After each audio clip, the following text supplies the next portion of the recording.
Salut, c'est Trado, je suis content de vous retrouver pour la mise à jour de l'indice parisien. Au programme, l'analyse technique de mercredi, préparation de la séance de jeudi, plan de trade, les news, je vous retrouve de l'autre côté.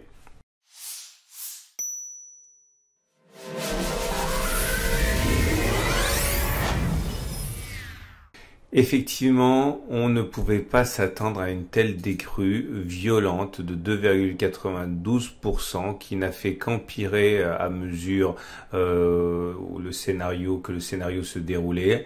Nous avons donc perdu quasiment 3% sur à la fois des inquiétudes sanitaires puisque les foyers d'infection se développent, la crainte d'une seconde vague majeure refait son chemin et puis les nouvelles menaces de Monsieur Trump qui réouvre le front commercial avec la Chine et l'Union européenne. Bref, les marchés avaient besoin de trouver une direction et Monsieur Trump et Monsieur Covid les y ont aidé. Voilà où nous en sommes. Première des choses, je pense qu'à présent, on peut acter la présence d'une résistance mineure à 5117, 5048. Franchement, je l'ai pas vu arriver cette résistance. Moi, je pensais que plutôt on allait progresser vers le nord.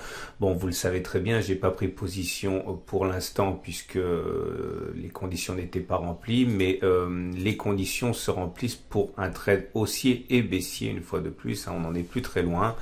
Nous avons un gap ici à 4842, 4071 qui est ce qu'il reste du gap qui avait été ouvert entre les plus hauts du 15 juin et du 16 juin. Le gap est donc grignoté. Je pense qu'il y a des chances pour que l'on aille chercher notre prochain support mineur à 4694, 4784. Mais encore une fois, le but du jeu quand on fait du trading, c'est pas de savoir où va le marché, mais de savoir ce que vous ferez vous quand le marché sera arrivé ici ou là. Et à titre personnel, si on va chercher le support mineur des 4694, 4784, je rentrerai à la hausse sur le trade suivant. Je voudrais, en imaginant qu'on vient de toucher les 4000, allez, on va dire, soyons optimistes, qu'on aille chercher les 4718.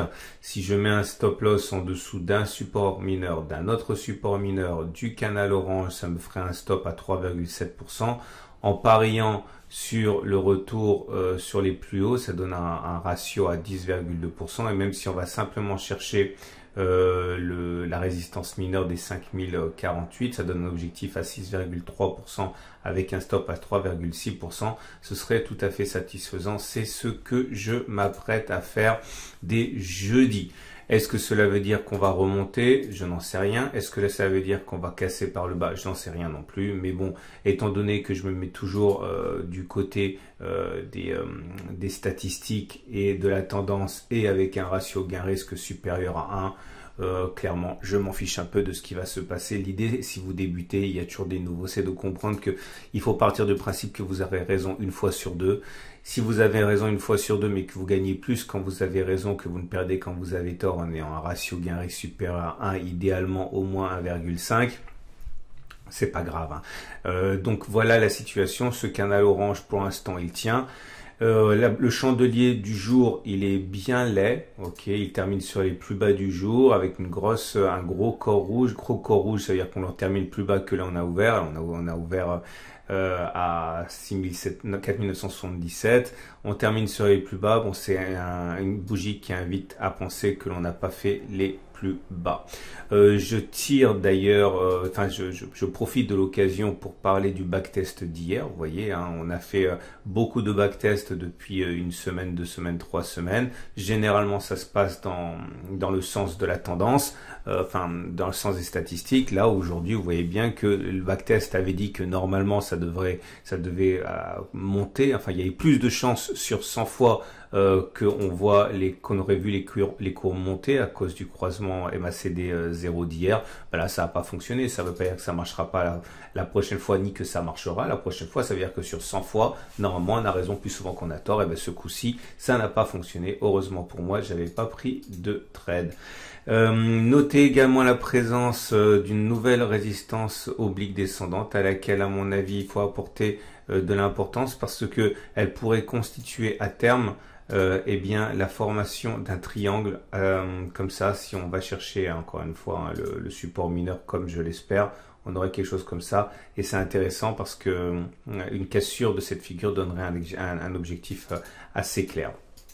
On regarde les éléments purement techniques, au premier rang desquels la moyenne mobile à 20 jours, la moyenne mobile à 7 jours, la moyenne mobile, les bandes de Bollinger. Je veux de la moyenne mobile à 50 et je voudrais également vous montrer le SAR. Alors, première des choses, vous remarquez qu'on a eu un croisement, un non-croisement haussier M7-M20, ça a donné la hausse de 23 juin, bon c'est tout, hein, ça a été un petit signal haussier.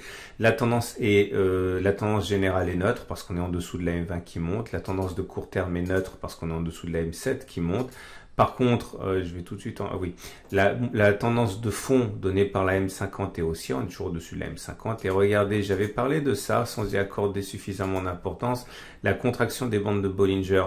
La contraction des bandes de Bollinger signifie que la volatilité se réduit et on peut avoir très souvent, hein, lorsque ça se produit, eh bien une sorte de mise à plat ensuite des bandes de Bollinger, ce qui donnerait la possibilité d'avoir une espèce de méga canal de consolidation. En fait, on a la possibilité également de remarquer quelque chose que je n'ai pas stipulé hier, mais vous l'avez vu puisque vous me l'avez envoyé. Regardez le SAR qui a été cassé. Le SAR, il est haussier, il était baissier, il est passé haussier. Et vous le savez très très bien, hein, lorsque l'on casse le SAR, il est rare que l'on n'aille pas plus haut que le jour de la bougie de cassure du SAR. Clairement, il est rare que l'on n'aille pas plus haut que 5047. J'invite à backtester ça. Ce qui me fait dire qu'il serait envisageable que l'on descende pour que l'on remonte après. Ok, tout ça, ça se trade. Ce qui m'amène à considérer quelque chose que j'ai oublié de mentionner et j'avais dit que j'en parlerai et je l'ai pas fait, c'est la vague de Wolf. Alors on m'a contacté évidemment, que ce soit via les commentaires YouTube ou directement, pour me dire que j'avais oublié de le mentionner. L'idée est la suivante, hein. On a une vague de Wolf qui est comme ça. Ok, tout ça c'est expliqué dans le Path to Trado, hein. Tout ce que j'ai dit est expliqué dans le Path to Trado. Donc vous mettez 3 points alignés, 3 points hauts, 1, 3, 5. Le point 5 il est là. Lorsqu'il a touché la demi-droite 1, 3. Vous appelez 2 et 4 les creux entre 1, 3 d'une part et 3, 5 d'autre part. Vous rejoignez 1, 4 et ça vous donne une vague de Wolf. La vague de Wolf, elle a été activée lorsqu'on est repassé en dessous de la ligne 3 et depuis, eh bien, elle est active. Alors certains la désactivent lorsque l'on repasse au-dessus de la ligne 1-3, d'autres la désactivent au cas où on ferait un nouveau sommet, mais en tout cas ceux qui n'ont pas désactivé la courbe voient toujours la possibilité d'aller chercher le point 4 puisqu'elle n'est pas invalidée cette vague de Wolf au regard des critères que l'on peut avoir, et c'est un trade qui est intéressant pour ceux qui veulent le faire puisque si on entre baissier maintenant et qu'on vise le point 4, ça vous donne un objectif à 14%. Si vous mettez un stop loss par exemple au-dessus des précédents sommets, donc une vraie claire invalidation, ça vous fait un stop à 7%, donc ratio gain-risque excellent, 1 pour 2. Moi je le fais pas parce que je me répète toujours, mais il faut que je pense aux petits nouveaux. J'aime pas viser des objectifs qui impliquent que l'on casse trop de supports. Ok, donc si on va chercher le point 4, ça veut dire casser le support là, casser le support là, casser le canal ascendant, casser les gaps, etc. Bon, c'est pas stupide de le faire, hein. J'ai des amis qui vont le trader, qui l'ont déjà tradé, mais c'est pas trop ma signature ça. Donc je le fais pas, mais c'est tout à fait envisageable de le faire. Vous l'avez compris, moi je vise plutôt un rebond. Alors au-delà, on va parler maintenant du backtest du jour, et pour cela j'ai besoin des indicateurs techniques. Alors ce que j'aimerais vous proposer aujourd'hui, c'est d'analyser, de backtester le signal baissier donné par le cycle de Schaff. Alors le Schaff Trend Cycle n'est pas disponible sur beaucoup de plateformes, mais il est disponible naturellement sur la plateforme de ProRealTime qui est téléchargeable gratuitement. Donc vous avez le lien dans les commentaires en dessous de la vidéo et dans l'article du jour. Et voilà ce qui se passe. On va faire un backtest un petit peu différent, hein, juste pour changer un petit peu. J'aimerais avec vous voir ce qu'il se passe lorsque le cycle de trend de Schaff passe en dessous de la ligne des 75, qui est le signal baissier.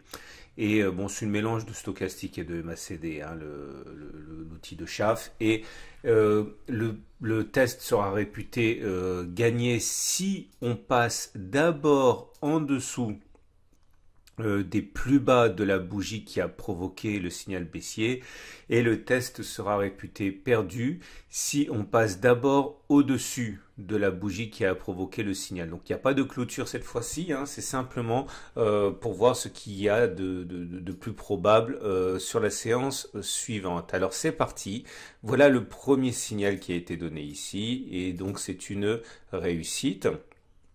Une belle vague qui a été saisie. Regardez le deuxième signal ici qui a été un échec, puisque comme vous pouvez le voir, le signal a été donné sur cette bougie. Mais on est passé au-dessus du plus haut de la bougie avant de passer en dessous, donc c'est un échec. Un nouvel échec ici. Le signal a été donné sur cette bougie. Ah non, je raconte n'importe quoi. Sur cette bougie-ci. Et c'est donc un succès, hein, puisque le signal a été donné ici et on est passé beaucoup plus bas. Un nouvel échec, un nouveau succès ici. Ça s'est pas joué à grand chose, mais croyez-moi, on est bien passé avant en dessous que de passer au-dessus. Un autre succès ici. Un échec là. Je vous le montre, puis après je vais arrêter de vous montrer parce que sinon on perd trop de temps. Voilà, le signal a été donné ici. Et comme vous pouvez le voir, on est passé au-dessus de la bougie avant de passer en dessous de la bougie. Un échec, un succès, un échec, un succès, un échec, 3 succès, 4 succès, 5 succès, 2 échecs et 3 succès. Et cela nous amène sur les 22 dernières occurrences à... Attention, 61% de tests réussis, c'est-à-dire que si vous faites le même test 100 fois, eh bien vous allez réussir 61 fois et vous allez échouer 39 fois. Et je rappelle qu'il n'y a aucune validité dans le test que je viens de vous offrir parce qu'il faut des échantillons beaucoup plus larges pour arriver à des règles comme ça. Là, c'est simplement pour partager la méthode et la façon dont je travaille. Est-ce que ça veut dire que demain vous pouvez parier sur parier votre maison sur le fait qu'on inscrira un plus bas avant d'inscrire un plus haut que la bougie d'aujourd'hui, mercredi 24 juin? Non, vous ne pouvez pas faire ça parce que pour faire ça, il faut avoir un plan de trade, c'est-à-dire à quel moment vous entrez, à quel moment vous prenez vos profits, à quel moment vous prenez votre perte, voir si cette méthode appliquée lors des dernières occurrences vous donne des résultats satisfaisants et uniquement après, vous pouvez le désirer avec cet outil. Bien sûr, ne me croyez jamais sur parole. Vous devez absolument backtester vous-même. Si vous ne backtestez pas vous-même, vous allez hésiter lorsque vous aurez une série de trades perdants. Regardez, il arrive souvent qu'on ait des systèmes qui vous donnent 2, 3, 4 trades d'affilée perdants. Regardez 3, 1, 2, 3, ok. 3 fois ça n'a pas marché. Vous allez commencer à trembler si vous n'avez pas backtesté vous-même et que vous n'avez pas identifié clairement le fait que ça pouvait arriver. Regardez, juste après, il y a eu trois signaux qui ont fonctionné. Donc bref, il faut donc s'attendre à ce que demain, enfin non, on ne sait pas ce qui va se passer demain, mais sur 100 fois, je dirais qu'il est plus probable qu'on aille plus bas que les plus bas du jour que l'on aille davantage plus haut. C'est pour ça que je pense à titre personnel qu'on devrait aller plus bas et j'achèterai à ce moment-là, je m'en suis déjà expliqué. Au-delà, on a plein d'autres éléments que l'on doit analyser aussi. Alors, le MACD, le stochastique, le momentum, voilà. Alors, je vais enlever le chiffre, le cycle de Schaff, parce que du coup, on l'a analysé, on n'a pas besoin. Vous remarquerez que, d'une part, le signal MACD, le signal donné par le MACD 0 s'est avéré un faux signal hier, hein, puisqu'on a croisé au-dessus, on vient de recroiser en dessous, on a déjà backtesté. Le stochastique délivre également un signal baissier en croisant sous son signal. Le RSI donne un signal baissier parce qu'il passe en dessous de 50. Le momentum est déjà négatif. Bref, vous ne rêvez pas. Tout est dans le rouge. Tout envoie des signaux négatifs. Bon, voilà pourquoi également je considère que l'on devrait aller plus bas statistiquement. Ce qui nous amène pour terminer à l'Ichimoku. L'Ichimoku qui n'a pas véritablement changé de discours, hein. On est toujours en ballottage favorable, on va dire, hein, pour la hausse, parce qu'on est au-dessus de la SSB, on est au-dessus de la SSA, on est au-dessus de la Kijun, on est au-dessus de la Tenkan. Malheureusement, tout ce beau monde est à plat. La Tenkan est plate, la Kijun est plate, les SSA et SSB sont plates. Donc globalement, il faudrait que tout soit haussier pour qu'on soit en tendance neutre avérée.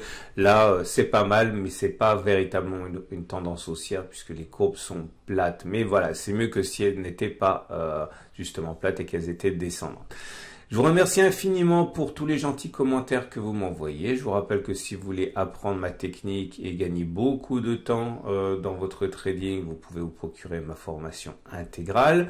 580 minutes de vidéo, 1200 pages, voilà à peu près. Donc n'hésitez pas pour un prix qui, à mon avis, est un des plus faibles du marché. Voilà, à demain pour la mise à jour.